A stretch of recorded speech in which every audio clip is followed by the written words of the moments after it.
preaching. Okay, who do you say I am? That's the title of my talk. President. Hold on to that. Who do you say I am?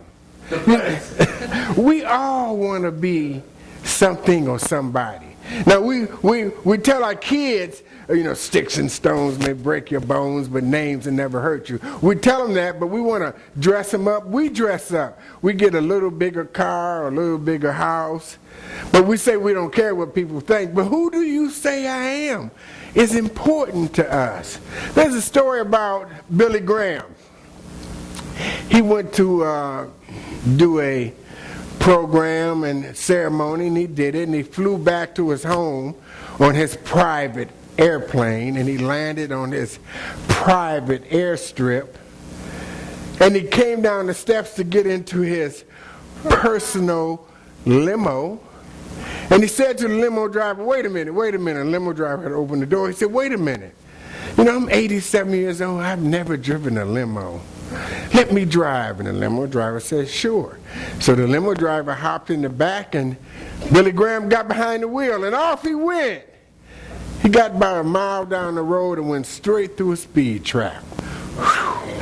So the officer, this was his first day on the job, and this was the first car that had broke the law, and he jumped behind him and caught up with him and got out his car and stuck out his chest and walked up to the car, and the window came down, and he looked. And he looked again. And he turned around and got back in the car and called the station. He told the sergeant, look, I know I'm supposed to uphold the law, but I do know big fellas get a break every now and then. And I don't know what to do. And so the sergeant said, well, who did you stop? The mayor? No, bigger than that. The governor? No, bigger than that. You stopped the president? The officer said no. And so the sergeant said, well, who did you stop? He said, I think I stopped Jesus. He said, well, what makes you think you stopped Jesus? He said, because Billy Graham is the chauffeur. Sometime, and these young ladies are going to learn that, sometime your association defines who you are. Sometimes your association, who you hang out with. I remember my mother used to warn me all the time, don't hang out with that girl. Don't hang out with that guy.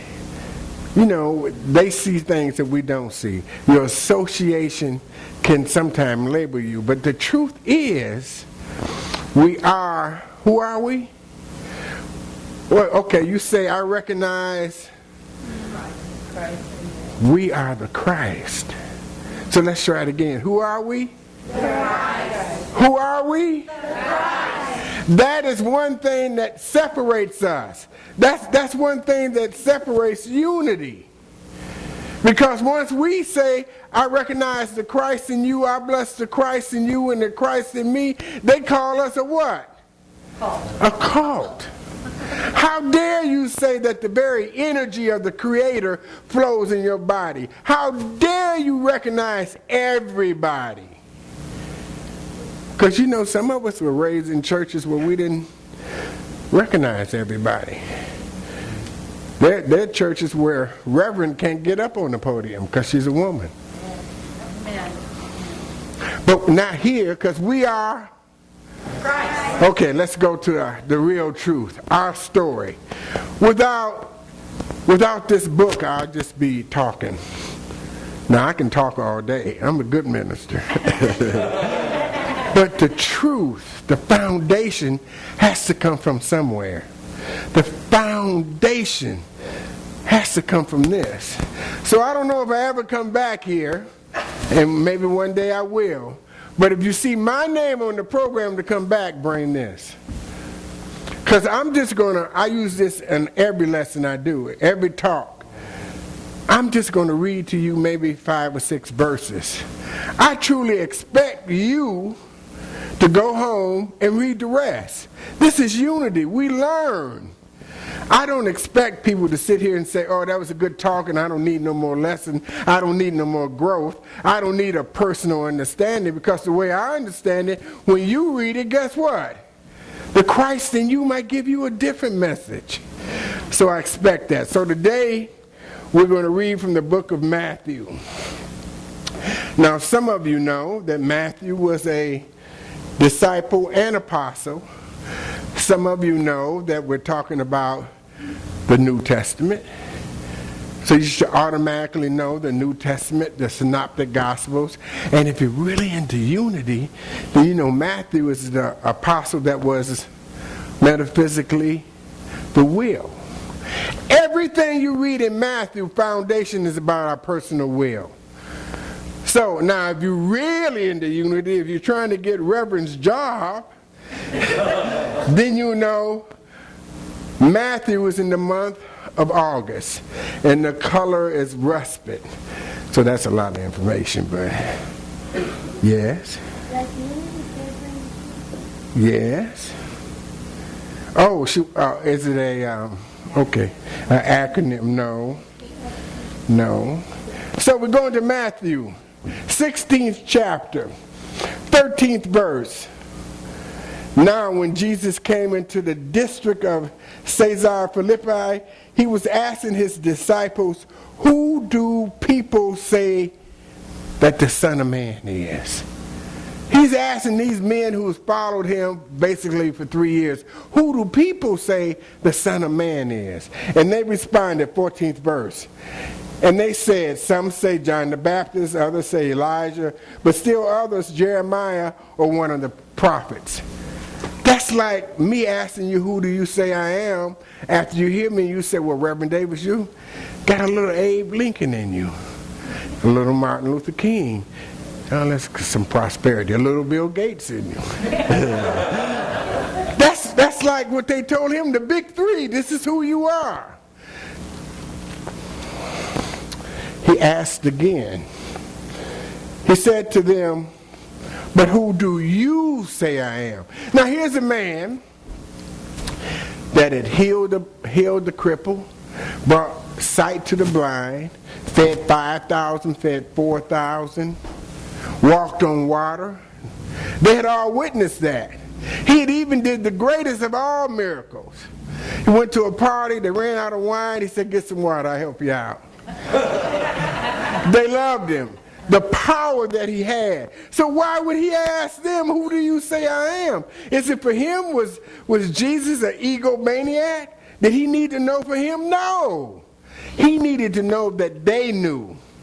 So the response from Peter, Simon Peter answered, you are the Christ, the Son of the living God. That should tell you that it wasn't after Jesus' ascension that people started saying the Christ. They knew about that. Like us from the Old Testament, we knew that there's something in us. Before you started coming to church when you was this age, you knew something was there. You didn't know what it was, but you knew something. Some days seemed brighter than others. I'm from Michigan. I can tell you, before we started going to church, I could wake up in the morning in January and look out my window and see the snow before the birds stepped on it, or you could see the tracks of a squirrel, and the sun was shining. You knew that was a special sight. Boy or girl, you knew, wow. Even ice storms. I know some of you don't know what that is, but ice storms, when the moisture comes at night, and then in the morning, everything is covered with ice, the limbs, the trees, everything is, and this kind of sparkles. That's God. God is good. That feeling is good. So we knew. Well, they knew there was a Christ, but the people wanted Christ to be someone who came on a white horse with a sword and killed the Romans and made them free. We do that. I do that. Minister or no, I still think, maybe that's why it hasn't happened, let me win that $100 million. let me win that $100 million. It's like, okay, I got to Christ. And some people, I've been in places where people say, I just want to win some of that. We're unity. I don't say that. I serve a good God. Why not win it all? Why would I ask for God, just give me a piece? And I have a living, loving Father, Mother, everything, God. I am possession because we are. Oh, let's try that again. Because we are. So the very Spirit, the very divine idea of God flows in us. Flows in us. So now we're getting to one of the misunderstood. There's a lot of misunderstandings in here, but this is one of them. And Jesus said to him, blessed are you, Simon Bar-Jonah. That was Peter's real name. Because flesh and blood did not reveal this to you, but my Father who is in heaven. Flesh and blood. My body, my heart, my feelings can tell me a lot of things. My head can tell me a lot of things. But the feeling I get from God tells me the truth. My mind tells me that I could be a better person if I could go to Five Guys Burger and Fries 3 times a week. Now, Mary, tell you, I had a stroke a couple years ago, and I'm recovering from that. And one thing I shouldn't have, you ever ate at Five Guys Burger and Fries, they have a brown paper bag full of French fries. And the brown turns to a nice greasy brown. And that's the last thing I need to be eating 3 times a week. So I didn't have to think about it. It came to me. If you want to be healthy, if you want to recover, you can't do that. So then my head took over. I still go because I like them. I go 4 times a year. Now I've done that for almost a year. Once a quarter, I walk into Five Guys and put on my suit and my tie and my shirt, and I walk in and I sit down and order me a hamburger. But I do it once a quarter. Because that feeling came across. You can't do that and survive. So Jesus said, I also say to you that you are Peter, and upon this rock I will build my church, and the gates of Hades will not overpower. So all of you have heard that you build a church on Peter, and Peter is faith. And the church is built on faith. That's not how it goes. He's not really saying that. It took more than faith to build this church. Do you know the story of Peter? You know, Peter almost drowned. He was trying to copy Jesus. He got off the boat, walked in the water, and looked down. And if he hadn't stuck out his hand, he'd have drowned. Peter denied Jesus 3 times, twice. Peter cut off a soldier's ear, standing right next to the Christ. Peter is not what he had built his church on. It's not faith alone. You need more than that. You need the Christ, the perfect idea of God. So Jesus was saying, you said I'm the Christ, well, I'm going to build my church on the Christ. I have to build it on, I can't build it on this wall or this roof. I have to build it on something more than my faith. I know that if I don't hit the lottery for $100 million, I'm not saying that, God, but if I don't, then I'm still going to be divine, right? I'm still going to be right and perfect. If I don't have another Five Guys Burger and Fries, I'm still going to be healthy, probably more healthy. But that's what we have to do. We have to know that truth. It is the Christ in us. For we are Christ. Okay, you're catching on. You're catching on. Okay, the next verse, the 19th verse, is where we are unity built on affirmations and denials, prayer, meditation, the 19th verse. But the 20th verse, then he warned the disciples that they should tell no one that he was the Christ. So, Jesus wasn't a coward. Why did he tell them, don't tell no one?